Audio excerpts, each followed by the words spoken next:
আর তারাই মেরে দিত আমাদের মারতে দিত না। আমরা বয়স্ক লোক ভোট দিতে গেলে বলে আমরা মেরে দিচ্ছি, মেরে দিত।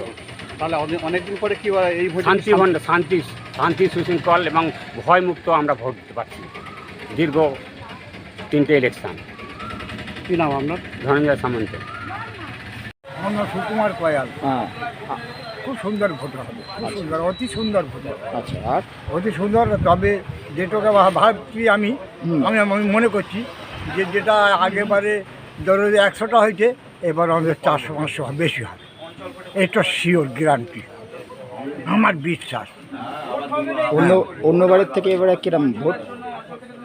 ভালো হবে, একদম নিস্তব্ধ, একদম খুব সুন্দর, অতি সুন্দর হবে, অতি সুন্দর হবে, খুব সুন্দর হবে, অতি সুন্দর।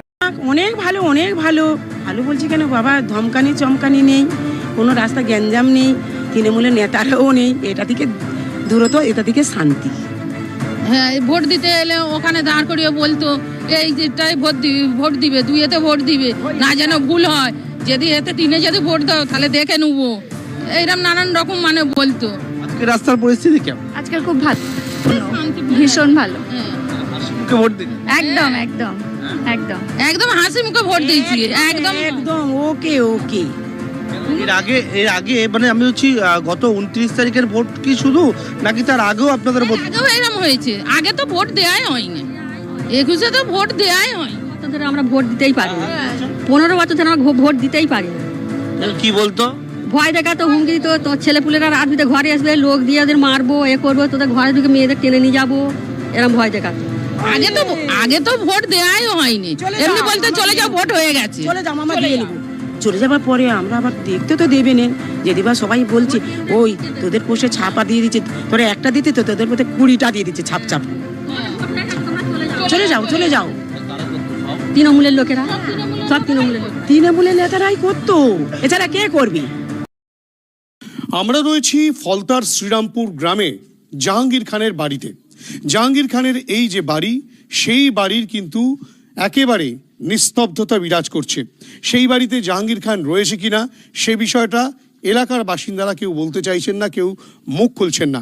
আমরা একবার চেষ্টা করব তাকে ডাকার, তিনি কোনো সাড়া দেন কিনা, বা তার পরিবারের কোনো সদস্যরা কোনো রকমভাবে সাড়া দেন কিনা। একবার শ্যামল জানাকে বলবো দেখাতে ছবিটা। এই যে কলাপসেবল গেট রয়েছে, তার ভিতর থেকে কিন্তু তালা দেওয়া, হয়তোবা কেউ ভেতরে থাকতে পারেন। জাহাঙ্গীরদা বাড়িতে আছেন? জাহাঙ্গীরদা বাড়িতে আছেন? এভাবেই কিন্তু সম্পূর্ণ নিস্তব্ধতা বিরাজ করছে জাহাঙ্গীর খানের বাড়িতে।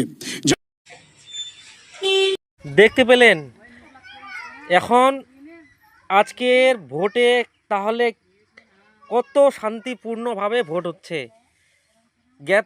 গত 3টা টার্ম অর্থাৎ 15 বছর ধরে কোনো কিন্তু এখানে ভোট করতে দেয়নি কে বাহিনী অর্থাৎ জাহাঙ্গীর খান, এখানকার বাদশাহ অর্থাৎ ফলতার ডন, তিনি কিন্তু ভোট করতে দেননি ফলতাতে।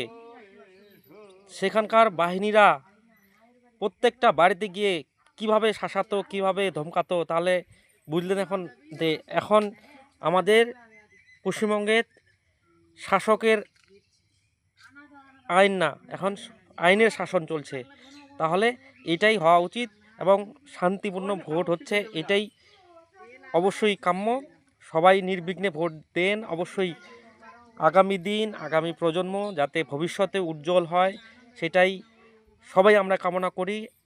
এইভাবে জাহাঙ্গীর খানরা যাতে আর এইভাবে আমাদের পশ্চিমবঙ্গে নির্বিঘ্নে ভোট দিতে বাধা না করে, সৃষ্টি না করে, সেটা অবশ্যই আমাদের দৃষ্টিভঙ্গি অবশ্যই থাকবে।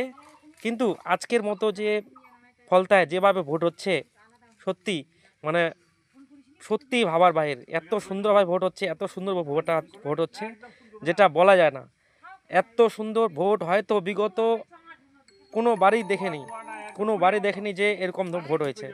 একমাত্র যেভাবে ভোট হলো, সত্যি এটা প্রতি ভোট কেন্দ্রে যাতে প্রতি বছরই যাতে এইভাবে যখনই ভোট হোক এইভাবে যাতে ভোট হয় এটাই কামনা করি। ধন্যবাদ জানাই ভারতীয় নির্বাচন কমিশনকে এবং বিশেষ করে ধন্যবাদ জানাই আমাদের সুশৃঙ্খল প্রশাসনকে এত সুন্দর আমাদের পশ্চিমবঙ্গে ভোট উপহার দেওয়ার জন্য, যেটা আমরা হয়তো জীবনে কোনোদিন এইভাবে ভোট হতে দেখিনি। এত শান্তশিষ্ট যে ভোট হয়েছে তার জন্য অনেক অনেক ধন্যবাদ জানাই যারা এই ভোট পরিচালনাকে সুষ্ঠুভাবে পরিচালনা করছে। অনেক অনেক ধন্যবাদ। বিশেষ করে যারা সংবাদ মাধ্যমের কর্মী সাংবাদিকরা তাদেরকে অনেক অনেক ধন্যবাদ জানাই এত সুন্দরভাবে যে একটা ভোট পরিচালনা করার জন্য।